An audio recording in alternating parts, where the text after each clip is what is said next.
Shalom, selamat sore Bapak Ibu.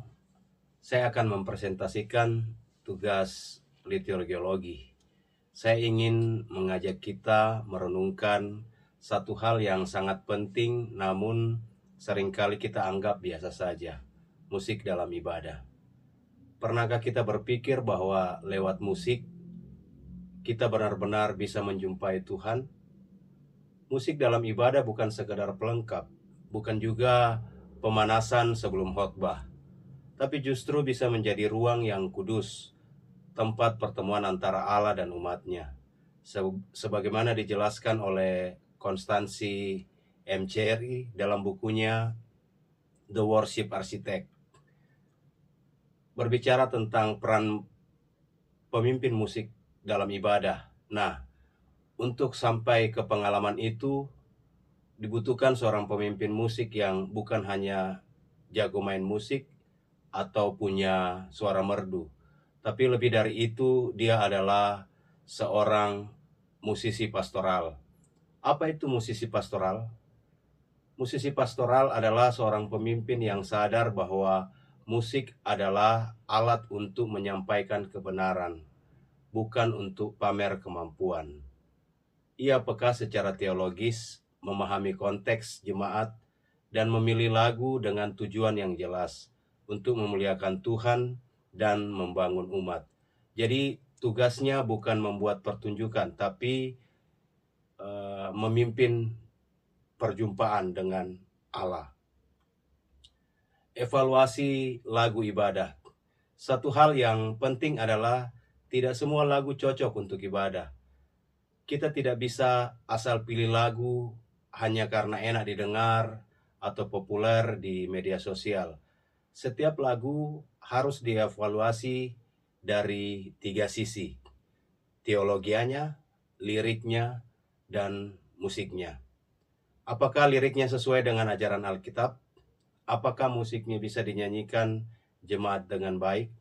Apakah secara keseluruhan lagu itu membangun iman dan mendorong jemaat untuk merespon firman Tuhan?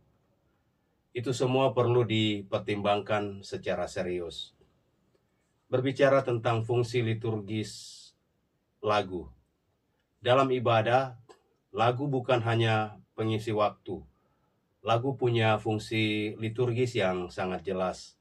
Ada lagu yang bersifat proklamasi, atau ada yang berbentuk doa, ada juga yang sebagai pujian, nasihat, atau bahkan panggilan untuk bertindak.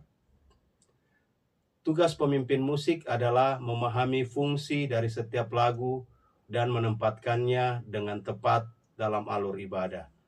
Jangan sampai kita menyanyikan lagu tanggapan di awal ibadah atau lagu pujian syukur di tengah ratapan. Ini bukan soal aturan baku, tapi soal kesadaran akan makna dan tujuan dari setiap bagian ibadah. Konteks budaya dalam jemaat. Setiap gereja itu unik, maka tidak semua lagu cocok untuk semua tempat. Musisi pastoral yang bijak akan mengenali konteks jemaatnya. Apakah lagu itu bisa dimengerti? Apakah bisa dinyanyikan oleh semua usia? Apakah lagu itu mencerminkan pengalaman iman jemaat? Kadang lagu yang bagus secara teologi bisa terasa asing jika tidak sesuai dengan bahasa hati jemaat. Berbicara tentang implementasi di gereja saya, di gereja tempat saya melayani, kami bersyukur karena sudah ada beberapa kesadaran tentang pentingnya peran musik. Komisi musik gereja dan komisi ibadah bekerja sama dengan cukup baik, saling mendukung dan dalam pemilihan lagu dan konsep ibadah. Kami juga terus belajar mengevaluasi, memperhatikan gaya musik, dan memberi ruang untuk pembinaan.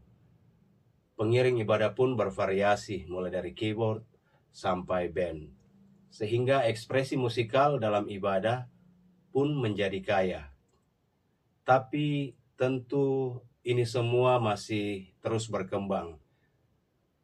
kami masih belajar untuk menghadirkan musik yang benar-benar mengarahkan jemaat kepada Tuhan, bukan hanya menciptakan suasana yang nyaman.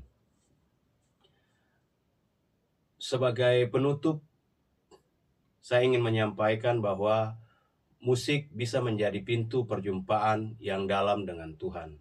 Tapi itu hanya terjadi kalau kita menempatkan musik pada posisi yang benar, sebagai alat komunikasi antara Tuhan dan umat-Nya. Mari kita menjadi pemimpin ibadah, pemusik dan jemaat yang tidak hanya menyanyi, tapi mengalami Tuhan lewat nada dan lirik yang kita ucapkan. Kiranya setiap ibadah lewat musik benar-benar menjadi tempat kita menjumpai Tuhan. Terima kasih, Tuhan Yesus memberkati kita semua.